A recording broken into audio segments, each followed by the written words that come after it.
அஸ்ஸலாமு அலைக்கும் வரஹ்மத்துல்லாஹி வபரகாத்துஹு. அல்ஹம்துலில்லாஹ் நஹ்மதுஹு வ நுஸல்லி அலா ரசூலிஹில் கரீம். அம்மா பஅத். கண்ணியத்திற்குரிய எல்லாம் வல்ல அல்லாஹ்வின் நல்லடியார்களே, அல்லாஹ்வுடைய மகத்தான பேரருளால் புனிதமிக்க இந்த ரமதானுடைய மாதத்திலே ஒவ்வொரு நாட்களையும் அல்லாஹ் ரப்புல் ஆலமீன் நம் மீது அருள் பொழிகிற நாட்களாக, அவன்பால் நாம் நெருங்கி மிக நெருக்கத்தை அடையக்கூடிய, அல்லாஹ்வுடைய திருப்தியை பெறக்கூடிய நாட்களாக கழிய வேண்டும் என்கிற அடிப்படையில நம்முடைய செயல்பாடுகளை அமைத்துக் கொள்ள முயற்சி செய்து வருகின்றோம். இந்த சந்தர்ப்பத்தில அவ்வப்போது மார்க்க நினைவுகளையும் மார்க்க அறிவுகளை வளர்த்து கொள்ளக்கூடிய, நினைவுபடுத்தக்கூடிய இது போன்ற பயான் நிகழ்ச்சியும் அவசியமாக இருக்கின்றது என்கிற அடிப்படையில தான் ஒவ்வொரு நாளும் இது போன்ற நிகழ்ச்சிக்கு நாம தயாராகிறோம். நாம இந்த தொடர்ச்சியா இபாதுர் ரஹ்மான் என்கிற ஒரு விஷயத்தை பார்த்து வருகிறோம் இல்லையா? ரஹ்மானுடைய அடியார்கள் என்கிற அந்த பண்பிலே அல்லாஹ் ரப்புல் ஆலமீன் சொல்லக்கூடிய அடுத்த ஒரு பண்பு, வல்லதீன இதா அன்ஃபகு லம் யுஸ்ரிஃபு வ லம் யக்துரு வ கான பைன ذلك கவாமா வல்லதீன லா யதுஊன மஅல்லாஹி இலாஹன் ஆகர். அல்லாஹ்வுடன் வேறு யாரையும் அவர்கள் அழைக்க மாட்டார்கள் என்கிற ஒரு பண்பை நேரத்தை நாம் பார்த்தோம். அதுபோல அல்லாஹ் சொல்றான், وَلَا يَقْتُلُونَ النَّفْسَ الَّتِي حَرَّمَ اللَّهُ إِلَّا بِالْحَقِّ. அநீதமான முறையில எந்த ஒரு கொலையையும் என்ன செய்ய மாட்டார்கள்? ரஹ்மானுடைய அடியார்கள் செய்ய மாட்டார்கள். இது ஒரு அடிப்படையான ஒரு விஷயம். பெரும்பாவங்களுடைய பட்டியல முதலாவது பட்டியல்ல இருக்கக்கூடிய ஒன்றை பத்தி தான் நேத்து அல்லாஹ் சொன்னான். என்ன சொன்னா? அல்லாஹ்வோடு வேற யாரையும் கூப்பிடக்கூடாது. அது நீ எந்த அடிப்படையில கூப்பிட்டாலும் சரி, பெரிய இறை தூதர் என்று ஒருவரை கொண்டு போய் வச்சாலும் சரி, அல்லது அவுலியா என்கிற அடிப்படையில கொண்டு போய் வச்சாலும் சரி, மகானு ஷேഖ് முரீதுன்னு சொல்லி ஒரு மறைவான போது அவரை கூப்பிட்டுக்கிட்டு, அவர் இறந்து போன ஒருத்தரை கூப்பிட்டுக்கிட்டுலாம் நீ என்ன செய்ய முடியாது? சுபிச்சம் பெறவே முடியாது. ரஹ்மானுடைய அடியார்கள் அப்படி இருக்க மாட்டார்கள் என்று அல்லாஹ் சொல்றான். அடுத்ததாக அல்லாஹ் சொல்லும் பொழுது இந்த கொலையை பற்றி பேசுகிறார். கொலை செய்வதற்கா இல்லையா? ஒருத்தருக்கு ஒருத்தர் மேலுள்ள அந்த குரோதம், அந்த கோபம். மனிதர்கள் என்று சொன்னால் எல்லோரும் ஒரு மாதிரி இருக்கவே மாட்டார்கள். அதனாலதான் கோபம் வந்தா பொறுமையா இருங்கன்னு மார்க்கம் சொல்லுது. விட்டு கொடுத்து போங்க அப்படின்னு மார்க்கம் சொல்லுது. உபதேசம் செய்யுங்க அப்படின்னு மார்க்கம் சொல்லுது. மன்னித்து விடுங்க அப்படின்னு மார்க்கம் சொல்லுது. நீங்க மன்னிப்பை விரும்ப மாட்டீர்களா என்று கேட்கிறது. உங்களுடைய இறைவன் உங்களை மன்னிக்கின்றான் என்பதை நீங்கள் விரும்ப மாட்டீர்களா? நீங்க மன்னிச்சு விடுங்க அப்படின்னு சொல்லுது. அல்லாஹ்வுடைய தூதர் ஸல்லல்லாஹு அலைஹி வஸல்லம் காலத்துல எல்லா விதமான மனிதர்களும் இருக்கிறார்கள். அப்துல்லா இப்னு உபை இப்னு சலூல் போன்ற முனாஃபிக்குகள் எல்லாம் ரசூல் ஸல்லல்லாஹு அலைஹி வஸல்லம் கூடவே இருந்து கழுத்து இருக்கக்கூடிய வேலையை செய்தவர்கள். எவ்வளவோ டென்ஷனாக ஸல்லல்லாஹு அலைஹி வஸல்லத்தை ஆக்குனாங்க. அந்த நேரத்துல கூட உமர் ரலியல்லாஹு அன்ஹு கொன்றவான்னு கேட்கும்போது கூட ஸல்லல்லாஹு அலைஹி வஸல்லம் என்ன செய்யல? அதற்கு அவங்க இசைஞ்சு கொடுக்கல. இப்படி எவ்வளவோ விஷயங்கள் இருக்குது. அப்ப நாம வாழ்கிற இந்த வாழ்க்கை இருக்குத, ஒரு 60 ஆண்டு காலம், 40 ஆண்டு காலம், 50 ஆண்டு காலம் வாழ்கிறோம் என்றால், இதிலே பல்வேறு விதமான நிலைகள் வந்தாலும் நீங்க என்ன செஞ்சிடக்கூடாது? ஒருத்தரை கொல்லணும் அப்படின்னு, கொலை செய்யணும், சண்டையிடணும், இல்லாமல் ஆக்கணுங்கிற ஒரு முடிவுக்கு வரக்கூடாது என்று அல்லாஹ் சொல்றான். வலா யக்துலூன நஃப்ஸ அல்லத்தி ஹர்ரமல்லாஹு இல்லா பில் ஹக். அப்படி என்றால் என்ன அர்த்தம்? கொலையின் அப்படியே ஒரு மாதிரி சொத்து பிரச்சனைன்னு வருது, கொலை பண்ணணும்னு நினைக்கிறான். இவன் இல்லைன்னா நமக்கு என்ன கிடைக்கும்? சொத்து கிடைக்கும். அப்ப இவனை கொன்றுவோம். அப்ப இவன் எதிராக பேசிட்டே இருக்கான், சரி இவனை கொன்றுவோம். அமைப்புக்கு எதிராக பேசிக்கிட்டே இருக்கான், அவனை கொன்றுவோம். இப்படி கொலை என்பது இன்றைக்கு சர்வ சாதாரணமாக என்ன செய்யுது? நடக்கிறத பார்க்கிறோம். இஸ்லாத்தை பொறுத்த வரைக்கும் ஒரு உயிரை ஒருவர் கொண்டால் அவர் ஒட்டுமொத்த மனித குலத்தையே கொன்ற மாதிரி அவ்வளவு பெரிய குற்றம், பாவம் சொல்லி மார்க்க சொல்லுது. ஹமா கத்தலன்னாஸ ஜமீஆ, எல்லா மனுஷரையும் கொண்டா என்ன குற்றமோ அந்த குற்றம்னு சொல்லுது. கொலைக்கு கொலைதான் தீர்வு என்று மார்க்கம் சொல்லுகிறது. புரியுதுங்களா? அதே மாதிரி ஒரு மனுஷரை ஒருத்தர் போய் வாழ வைக்கிறார். அவர் வாழ்வதற்கு ஏற்பாடு செஞ்சு வாழ வைக்கிறாருன்னா அல்லாதான் உயிர் கொடுப்பான், அல்லாதான் உயிர் எடுப்பான். இவர் போய் அதுக்கான காரணிகளை ஏற்படுத்தி கொடுக்கிறார். ஒரு வருவாய்க்கு ஏதாவது ஏற்பாடு பண்ணி கொடுக்கிறாரு. அவருடைய கஷ்ட நஷ்டத்துல காது கொடுக்கிறாரு. இப்படி ஒருத்தர் செஞ்சார் அப்படின்னு சொன்னா அவர் ஒரு சமுதாயத்தை வாழ வைத்த மாதிரி, மனித குலத்தையே வாழ வைத்த மாதிரி என்று அல்லாஹ் சொல்லி காண்பிக்கிறான். இதுக்கு ஒரு அற்புதமான ஒரு உதாரணத்தை ரப்புல் ஆலமீன் சொல்கின்றான். உலகில முதலாவது நடந்த கொலை, உலகம் மனிதகுலம் படைக்கப்பட்டதுல இருந்து ஆதம் அலைஹிஸ்ஸலாம்ல இருந்து துவங்கி ஃபர்ஸ்ட் கொலையை பற்றி அல்லாஹ் அல் குர்ஆனில் என்ன செய்கிறான், பதிவு செய்கிறான். சூரத்துல் மாயிதாவிலே அல்லாஹ் சொல்கிறான், வத்ரு அலைஹிம் நப அபுனை ஆதம பில் ஹக். உங்களுக்கு அந்த உண்மையிலேயே ஆதமுடைய பிள்ளைகள், அந்த ஆதமுடைய 2 பிள்ளைகளுடைய விஷயத்தை நபியை நீங்கள் எடுத்து சொல்லுங்கள். வத்ரு அலைஹிம் நப அபுனை ஆதம பில் ஹக் இது கர்ரபா குர்பானன் ஃபதகுபில மின் அஹதிஹிமா வலம் யதகப்பல் மினல் ஆஹர். அந்த சரிதத்தை சுருக்கமா விளங்கணும் அப்படின்னு சொன்னா, ஆதம் அலைஹிஸ்ஸலாத்துடைய 2 பிள்ளைகள் இருக்கிறாங்க. அவங்க இந்த வசனத்துல வரக்கூடிய செய்தியை ஃபர்ஸ்ட் சொல்றேன், அடுத்து இதனுடைய பின்னணிகளை பார்க்கலாம். வசனத்துல இருக்கிற செய்தி, 2 பிள்ளைங்க இருக்கிறாங்க. ஒருத்தர் குர்பானி கொடுக்கிறாரு. அப்பெல்லாம் வந்து குர்பானி கொடுக்கணும்னு சொன்னா, இன்னைக்கு நம்ம வந்து எவ்வளவு குர்பானி கொடுத்தாலும் குர்பானி ஏற்றுக்கொள்ளப்படுமா ஏற்றுக்கொள்ளப்படல நமக்கு தெரியாது.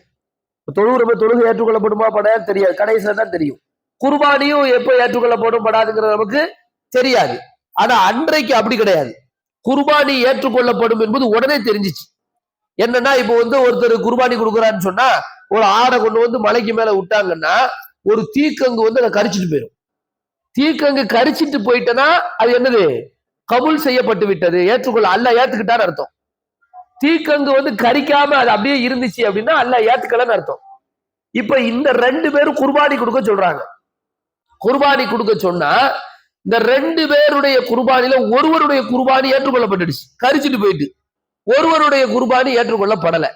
இப்ப இந்த ஏற்றுக்கொள்ளப்படாதவர் இருக்கிறாரா, அவர் வந்து இவரை வந்து நான் உன்னை கொல்லுவேங்கிறார், உன்னை கொன்றுவேன் நானு, நீ உன் குர்பானி மட்டும் ஏற்றுக்கொள்ளப்பட்டுடுச்சு, நீ உண்மை உயிரோடு நீ இருக்கக்கூடாது அப்படின்னு சொல்றாரு. அவர் என்ன செய்யறாரு, நீ என்னைய கொல்றதுக்கு கையை தூக்குனாலும் நான் என்ன செய்ய மாட்டேன், உன்னை அடிக்கிறதுக்கோ தடுக்கிறதுக்கோ கூட கையை உயர்த்த மாட்டேன். நீ என்னைய கொன்னு என் பாவத்தையும் நீ சுமந்து உன் பாவத்தையும் நீ சுமந்து ஒட்டுமொத்த பெரிய பாவியா நீ ஆகி நீ நரகத்துக்கு போறத நான் விரும்புறேன் அப்படின்னு அவர் சொல்லிட்டார். அதாவது எச்சரிக்கிறார், நீ என்னைய கொன்னா நீ போற இடம் எது, நரகம் அப்படின்னு சொல்லி இன்னொருத்தர் சொல்றாரு. இப்படி கடைசியில வந்து 2 பேர் என்ன செய்யறாங்க, ஒருத்தர் அவர் கொண்டுட்டாரு. யாரு, குர்பானி ஏற்றுக்கொள்ளப்படாம இருந்துச்ச அவர் வந்து கொண்டுட்டாரு. கொன்ன உடனே இவர் இறந்து போயிட்டாரு. பாடி தூக்கிட்டு அலையிறாரு. பாடி தூக்கிட்டு அலையக்கூடிய நேரத்துல அல்லாஹ் என்ன செய்யணும் தெரியல, முதல்ல உலகத்துல ஒருத்தர் இறந்து போயிருக்காரு. அந்த இறந்து போன பிரேதத்தை என்ன செய்யணும்னு அவருக்கு தெரியல. இப்படியே தூக்கிட்டு அலைகிறாரு. எவ்வளவு நாள் தூக்கிட்டு அலைய முடியும்? இறந்து போன பிரேதம் அது நேரம் வீச ஆரம்பிச்சிடும், புழு வைக்க ஆரம்பிச்சிடும், இன்னும் பல்வேறு பிரச்சனைகள் இருக்குது. இப்ப இது என்ன செய்ய அப்படின்னு தூக்கிட்டு அலையும் பொழுது 2 காக்கா என்ன செய்யுது, வருது. அல்லாஹ் அனுப்புறான். அல்லாஹ் வந்து காக்கா அனுப்புறான். அந்த காக்கா 2 காக்காவும் சண்டை போடுது. ஒண்ணுக்கு ஒண்ணு சண்டை போட்டு ஒண்ணு வந்து செத்து போச்சு. செத்து போன உடனே இன்னொரு காக்கா தூக்கிட்டுலாம் அலையல. அது பாட்டுக்கு பாத்துச்சா மண்டைய போட்டானா, சரி ரைட் அப்படின்னு சொல்லி பக்கத்துல ஒரு குழியை தோண்டி உள்ள போட்டு மூடிட்டு போயிட்டு. இத வந்து அவர் பாக்குறாரு, அட ஒரு காக்காக்கு இருக்கிற அறிவு கூட நமக்கு இல்லாம போச்சே அப்படின்னு சொல்லி அப்படின்னு அவர் என்ன செய்யறாரு, மறுபடியும் குழியை தோண்டி இவரை உள்ள போட்டு மூடிட்டு போயிட்டாருங்கிற செய்திய அல்லாஹ் ரப்புல் ஆலமீன் என்ன செய்கின்றான், அல் குர்ஆன்ல வந்து பதிவிடுகிறான். இங்க 5வது அத்தியாயத்துல நீங்க இந்த விஷயத்தை பாத்தீங்கன்னா, 5ல வந்து 27வது வசனத்துல இருந்து, 5வது அத்தியாயம் 27வது வசனத்துல இருந்து இது நீங்க என்ன செய்யலாம், பார்க்கலாம். 27, 28, 29 இப்படியே பார்க்கலாம். இப்ப இந்த வசனத்துல அல்லாஹ் வந்து என்ன சொல்ல வர்றா, என்ன பிரச்சனை அப்படின்னு இன்னும் கொஞ்சம் டீப்பா உள்ள போய் ஹதீஸ்களை எல்லாம் பார்த்தோம்னு சொன்னா, ஆதம் அலைஹிஸ்ஸலாத்துடைய பிள்ளைகள், ஒருவர் பேர் ஹாபில், இன்னொரு பேர் காபில். இன்னொருத்தர் பேரு காபில், ஹாபில் காபில். அன்றைக்கு ஷரியத் எப்படி தெரியுமா, கல்யாணம் முடிக்கிறது சம்பந்தமா ஆதம் அலைஹிஸ்ஸலாம் மட்டும் தான் போயிருக்காங்க. ஆதம் அலைஹிஸ்ஸலாம், ஹவ்வா அலைஹிஸ்ஸலாம் இருக்காங்க. 2 பேருக்கும் தான் பிள்ளைகள் பிறக்கும். சந்ததிகள் பெருக வேண்டும், நிறைய குழந்தைகள் எல்லாம் வரணும் அப்படின்னு சொன்னா என்ன நடக்கணும், சந்ததி பெருக்கம், திருமணம் நடக்கணும், அடுத்தடுத்து குழந்தைகள் வரணும். அப்படின்னா அப்ப இருக்கிறதே ஆதம் அலைஹிஸ்ஸலாமும் அவங்க மனைவியும் தான். 2 பேருக்கு பிறந்தா அக்கா தங்கச்சி அண்ணன் தங்கச்சியா தான் இருக்க முடியும். அப்ப ஷரியத் எப்படி இருந்துச்சுன்னா, அல்லாஹ் 2 பிள்ளையா கொடுப்பான். ஒரே ஒரு கருவுல ஒரே ஒரு பிரசவத்துல 2 குழந்தைகள் ரெட்டை பிள்ளையா பிறக்கும். ஒரு பிள்ளை ஆம்பளை பிள்ளையா இருக்கும், ஒரு பிள்ளை பொம்பளை, ஒரு பிள்ளை ஆம்பளை பிள்ளையா இருக்கும், ஒரு பிள்ளை பொம்பளை, இப்படியே இருக்கும். இப்ப ஆம்பளை பிள்ளையா இருந்த ஒரு செட்டா பிறக்கிறாங்கல்ல, அவங்க மட்டும்தான் அண்ணன் தங்கச்சி. அடுத்த செட்டுக்கு வர்றவங்க இந்த 2 பேரும் அண்ணன் தங்கச்சி கிடையாது. என்ன செஞ்சுக்கலாம், கல்யாணம் முடிச்சுக்கலாம். அப்போ அதே மாதிரி ஹாபிலோடி ஒரு செட்டு பிறகுது, ஒரு பிள்ளை பிறக்காங்க, காபிலோடி ஒரு பிள்ளை பிறக்கிறாங்க. இப்ப என்னன்னா அல்லாஹ்வுடைய சோதனை என்னன்னா, காபிலோடி பிறந்த அந்த தங்கச்சி வந்து பாக்குறதுக்கு லட்சணமா இருக்காங்க. சரியா, ரொம்ப அழகா இருக்காங்க ஹாபிலோடு பிறந்தவங்களை விட. இப்ப ஹாபில் வந்து என்ன செய்யறாரு, உன் தங்கச்சி நான் திருமணம் முடிக்கிறேன்னு சொல்லும் போது, இல்லையப்பா அது சரிப்பட்டு வராத, இது என்னுடைய இவங்க ரொம்ப அழகாவும் இருக்காங்க, நான் தான் கல்யாணம் முடிப்பேன், இதுதான் விஷயமே. முதலாவது கொலையை பற்றி வரும்போது அங்க பெண் பிரச்சனை தான் என்ன செய்யுது வர்றத பார்க்க முடியுது. ரெண்டாவது பொறாமை, சண்டைக்கு கொலைக்கு காரணமா இருக்கிறது என்னது, இன்னைக்கெல்லாம் கொலை நடந்துகிட்டே தான் இருக்கு. அடுத்தடுத்து இன்னைக்கு கூட திருநெல்வேலியில பரபரப்பான ஒரு கொலை நடந்து முடிஞ்சிருக்கு. சரியா, இப்படி இந்த கொலைகளுக்கு மேக்சிமம் காரணம் இந்த நிலமாக இருக்கிறது, பொண்ணாக இருக்கிறது, பெண்ணாக இருக்கிறது, பொறாமை. இதெல்லாம் தாண்டி என்ன இருக்குது, பொறாமைங்கிற ஒரு தீய குணம் இருக்கு. இப்போ வந்து ஹாபில் காபில் தான் கொண்டுட்டா. காபில் வந்து ஹாபில கொள்றாரு. அல்லாஹ் ரப்புல் ஆலமீன் இத சரிதத்துல சொல்றான். ஹாபில் வந்து என்ன செய்யறாரு, ஃபர்ஸ்டே சொல்லிட்டாரு, எப்பா ஏன் குர்பானி ஏத்துச்சுன்னா எல்லாரும் குர்பானி அல்லாஹ் ஏத்துக்க மாட்டான். யாரு குர்பானியை தான் ஏத்துக்குவா, இறையச்சவாதிகளுடைய குர்பானி தான் ஏற்றுக்கொள்ளப்படும். நான் இறையச்சவாதியாக செயல்பட்டேன், அதனால அல்லாஹ் குர்பானி ஏத்துக்கிட்டான். ஓ குர்பானி ஏத்துக்கணும்னு சொன்னா நீ யாரா இருக்கணும், இறையச்சவாதியா இருக்கணும். நீ பாட்டுக்கு நான் இப்படிப்பட்ட ஆளு நான் அப்படிப்பட்ட ஆளுன்னா சொன்னாலும் அல்லாஹ் ஏத்துக்க மாட்டான் அப்படின்னு சொல்லும் போது கூட இவர் என்ன செய்யறாரு, பல்வேறு காரணங்களால், பொறாமையின் காரணத்தால் அவரை வந்து கொலை செஞ்சிடறாரு. கொலை செஞ்சிட்ட உடனே அல்லாஹ் சொல்றான், அப்போ ஒரு சட்டத்தை போடுறான் இஸ்ரவேலர்களுக்கு. ஒரு ஆள் கொலை செய்தீர்கள் என்று சொன்னால் ஒட்டுமொத்த சமுதாயத்தையும் மனிதர்களையும் கொலை செய்த மாதிரி. இந்த இவர் கொலை செஞ்சிருக்கார இந்த காபிலு, உலக அழிவு நாள் வரைக்கும் எத்தனை கொலை நடந்தாலும் அதுல ஒரு பங்கு யாருக்கு போய் சேரும், காபிலுக்கு போய் சேரும் அப்படின்னு இந்த மார்க்கம் நமக்கு நிர்ணயித்து தருகிறது. இன்றைக்கு வரைக்கும் கொலைக்கு முன்மாதிரியாக யார் தான் இருக்கா, உலகத்துல ஃபர்ஸ்ட் கொலை. சரிங்களா, இந்த ஒரு செய்தியை அல்லாஹ் ரப்புல் ஆலமீன் பதிவு செய்கின்றான்.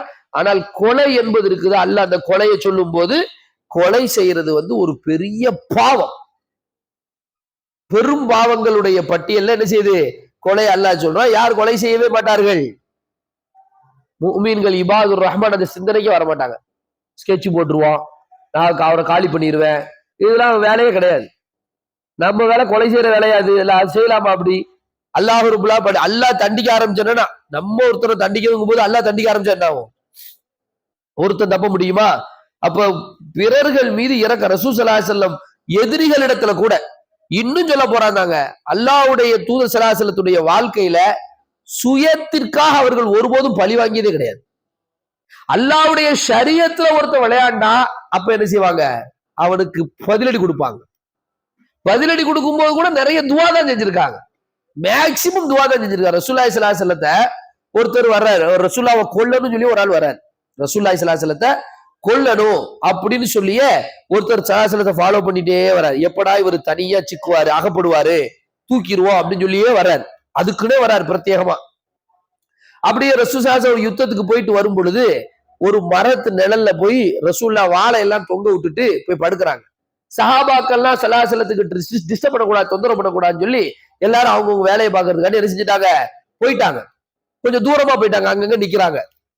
சரியான சந்தர்ப்பம். இப்ப ரசூலுல்லாஹ் மாட்டிக்கிட்டாங்க, ரசூலுல்லாஹ்வை கொன்றுவோம் அப்படின்னு சொல்லி நேரா வந்து ரசூலுல்லாஹ்வுடைய வாளை எடுத்துட்டாரு கையில. வாள் எடுத்த உடனே ரசூலுல்லாஹி ஸல்லல்லாஹு அலைஹி வஸல்லம் ரொம்ப அலர்ட்டா இருப்பாங்க, எவ்வளவு பெரிய தளபதி, நம்மள மாதிரி நல்லா கொர்ரு தூங்குறது கிடையாது. பக்கத்துல சகருக்கு எத்தனை அலாரம் அடிச்சாலும் சரியா போயா அப்படின்னு சொல்லிட்டு ஒரு ஆள் தண்ணியை கோரி ஊத்துனா தான் எந்திரிப்பா, அப்படிலாம் கிடையாது. அங்க தடபடன்னு என்னமோ சவுண்டு கேக்குது, ஒரு அலர்ட் ஆயிட்டாங்க. சலாச கண்ணை திறந்து பார்த்தா ஒரு ஆள் வாழை தூக்கி நிக்கிறார். மின்னி அப்படின்னு என்ற யாரு காப்பாத்துவா, உன் ஆள்லாம் இல்ல, எல்லாரும் பாரு, அங்க பாரு, அபூபக்கர் இல்ல, உமர் இல்ல, உன் செட்டே இல்ல, எல்லா பேரும் போயிட்டாங்க, அங்கங்க போயிட்டாங்க. எப்படி என்னை யாரு காப்பா, ஒன்றிருந்து என்னையா என்றிருந்து உன்னை யாரு காப்பாத்துவா, அவங்க மின்னி அப்படிங்கிற போது அவர் சொல்றாரு, அவர் கேட்ட உடனே அல்லாஹ்வுடைய தூதர் சொல்றாங்க, அல்லாஹ் யார் காப்பாத்துவா, அல்லாஹ். அல்லான்னு சொன்ன உடனே இங்க வட வந்துட்டேனா, சரி ரைட்டு, அல்லான்னு சொன்ன வட வந்து, சரி கேளுங்க. அப்ப அல்லாஹ் அப்படின்னு சொன்ன உடனே வாழ்க்கையில விழுந்துட்டு, வாழ்க்கையில விழுந்துட்டு, அவன் உண்மையிலேயே ரசூலுல்லாஹ்வுடைய தலை கீழே விழுந்திருக்கணும். அல்லாஹ்வுடைய தூதருடைய அதனை வெற்றிதான் வந்திருக்கிற, இவ்வளவு ஃபாலோ பண்ணி ஒரு எதிரி முன்னாடி வந்துட்டா விடுவானா, அல்லாஹ் அப்படின்னு சொன்ன உடனே வாழ்க்கையில விழுந்துட்டு ஸல்லல்லாஹு அலைஹி வஸல்லம் வாள் எடுத்தாங்க. இப்ப ரசூலா உடனே வாழ்க்கையில விழுந்துட்டு பத்தியா அப்படின்னு சொல்லி ரசூலா பார்த்துட்டு இருக்கல, ரசூலா அலர்ட்ல டப்புனு வாள் எடுத்துட்டாங்க, போவா இப்ப வாழ எம்னாவுக்கு மின்னி இப்ப யார் உன்னை காப்பாத்துவா சொல்லு அப்பா அப்படின்னு சொல்லி கேக்குறாங்க. இல்ல சொல்லு. அப்ப அவர் சொல்றாரு, வந்தவர் என்ன சொல்லுவார், அல்லாஹ் சொல்லுவாரு, எப்பா வால் எடுத்ததுலயே சிறந்த மனுஷன் ஆயிருங்க, என்னை விட்டுருங்க, தயவு செஞ்சு என்னை மன்னிச்சிருங்க அப்படின்னு சொன்னோட ரசூலா விட்டுட்டாங்க. ரசூலா நினைக்கல, மோவனா உடனே நான் விடணுமோ, நான் தூங்கிட்டு இருக்கும் போது கொஞ்ச நேரத்துல என்னை நீ கொண்டிருப்ப, உடனே நான் விடணுமான்லாம் ரசூலா நினைச்சாங்க, விட்டாங்க. அந்த மனிதர் அடுத்து எந்த யுத்தத்திலையும் கலந்துக்கல இஸ்லாத்துக்கு எதிராக. ரசூல்லா சிறந்த மனுஷன், அவர் தங்கமான ஆளுங்க.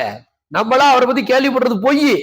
இப்படித்தான் ஒவ்வொரு மனுஷன்டையும் நம்ம பழக்கம் இருக்கணுமே ஒழிய, உன்னைய கொன்றுவேன் உன்னைய வெட்டிடுவேன் அப்படிங்கறதுலாம் ஒரு இபாதத்தாளி அல்லாஹ்வுடைய அடியார்கள் பேசக்கூடிய பேச்சே கிடையாது. அப்படின்னா ரசூல்லா எத்தனை பேரை காலி பண்ணிருக்கணும். சுமாமா பின் உசால் எவ்வளவு உதாரணம் சொல்லலாம். சுமாமா பின் உசால் ரசூல்லாயை கொல்லனுடைய மகால திட்டம் வாசமா சிக்கிட்டார். வாசமா சிக்கி கட்டி போட்டு வச்சிருக்கு மஸ்ஜித் நபவியில. ரசூல்லா டெய்லி வர்றாங்க, சுமாமா என்ன சாப்பிட்டீங்களா, என்ன செஞ்சியா, ஏதாவது விஷயம் இருக்கா அப்படின்னு கேக்குறாங்க அசால்ட்டா. ரசூலா போறாங்க, ஃப்ரெண்ட்ஸோட பேசுறாங்க, சஹாபாக்களோட பேசுறாங்க, தொழுறாங்க, உபதேசம் பண்றாங்க, திரும்ப போறாங்க. சுமாமா மேல ஒரு கீரல் கூட போடல.